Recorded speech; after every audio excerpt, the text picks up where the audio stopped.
Hi there, my name is Dan Kohler and I'm the host of RenegadeKitchen.com, an online cooking show for people living with food allergies. Today, I am bringing you an extra special episode just for the National Foundation for Celiac Awareness. I hope you guys brought your appetites because we are about to make a big pot of the best dang chili you've ever tasted. Stay tuned. There are only 8 foods that account for 90% of all food allergies in America. Wheat, soy, milk, eggs, fish, shellfish, peanuts, and tree nuts.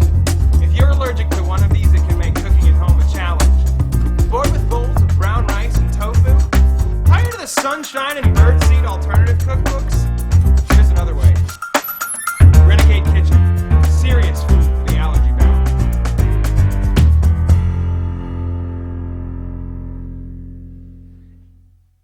Hey, I don't know what the temperature is where you are, but out here in Colorado, we are thoroughly in the middle of winter. And there is nothing like a foot of snow on the ground to make me crave a spicy pot of chili. So guys, it is the dead of winter. Let's make some comfort food. Today, for this chili, I'm starting with 3 pounds of chuck roast. I'm using chuck roast and not ground chuck because basically what we're going to do is braise this meat. It's going to fall apart and have the most beautiful texture. I've been browning it in batches. All you do is add a little salt and pepper to the meat, heat some oil in your Dutch oven, and you want to do this in batches so the meat doesn't steam. You got to make sure it can get brown all the way around. Throw it in there. Yeah, that's what you want to hear. You want to hear a good sizzle on it. Let it get brown all the way around. You can toss it a few times. Once the meat has completely browned, and that's what I've been doing here, batches, dump the rest of it in. To that, we are going to start loading up the flavors. Follow me. I've got 1 entire head of garlic chopped up in here. That's about 10 cloves. This is not chili for the faint of heart. You can stir that around. I'm doing all of this over about a medium-high heat right now. Let's talk about my chili spice blend, because what's chili without some spices? This is really important. I have 1 tablespoon of ground cumin, 1 tablespoon of ground hot paprika, 1 tablespoon of ground coriander, and 1 tablespoon of ground fennel. That is my favorite chili blend. Pour that all over the meat and stir it up.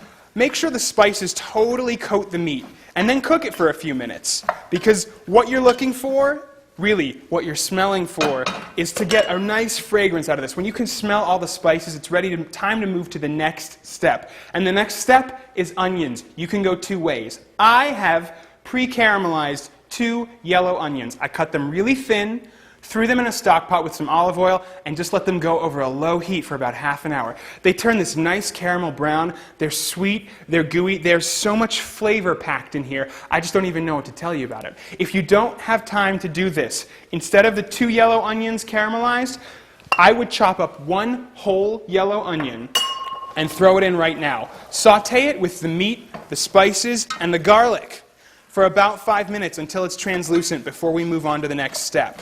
Speaking of the next step, this is starting to smell amazing, but what's chili without a little tomato? So to get some nice base flavor, I need to add 3 tablespoons of tomato paste. Get that right in there and stir everything up. You want that tomato paste to coat everything.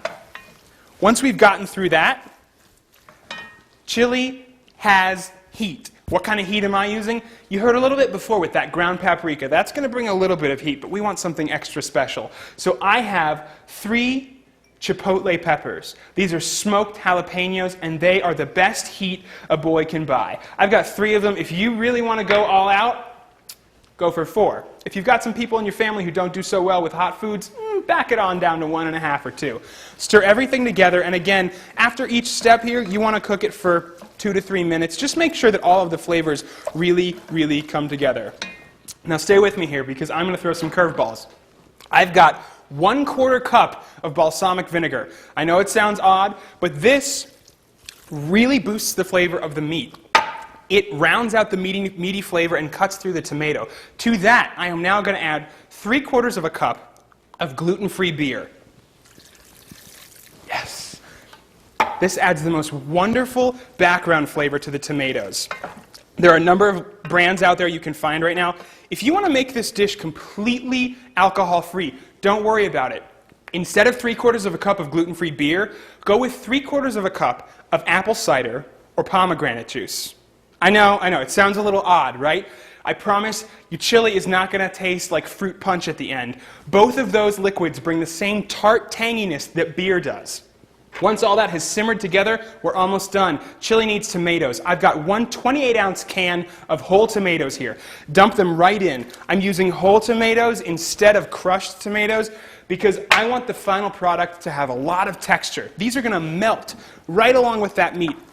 You can crush them up with your spoon a little bit, rough them up, make sure they give up a lot of their juice. Oh, look at this. Do you see? The chili is now fully assembled. All of the liquid is there. The only thing that's left to do is put it away. Put a lid on it, drop the heat down to simmer, and let this cook for just about 4 hours. That's the time it takes for the meat to start to fall apart, and it's beautiful. Let me show you what it looks like when we're done. Look at this. Right here, I've got a pot of the chili that's been simmering for 4.5 hours. At about hour 3.5, you can help the meat out by shredding it with a fork if you want. You don't need to. The meat is so tender because it's been braising in the tomatoes, in the beer, in the balsamic vinegar, and the spices are just really present. If you like beans in your chili, and I do, you want to hold off. Don't add them right at the beginning because they're going to burst and disintegrate.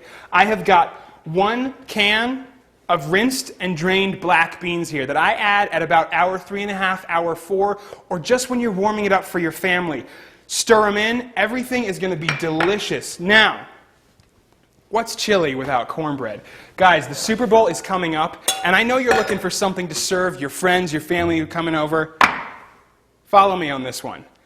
Set up a bar. Make a giant pot of chili, make a couple trays of cornbread, give everybody a bowl and a spoon, and let them have at it. If you want to learn how to make this gluten-free cornbread, after this episode, click on over to renegadekitchen.com, where I'll show you how to make this and how to make a million other breads that can go with this. All right, not a million. I've got 2 breads. It's what I do.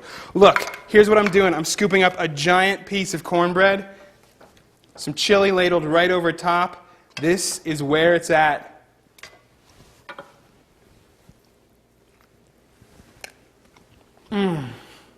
I hope you make this because it's really warming me up with the snow outside.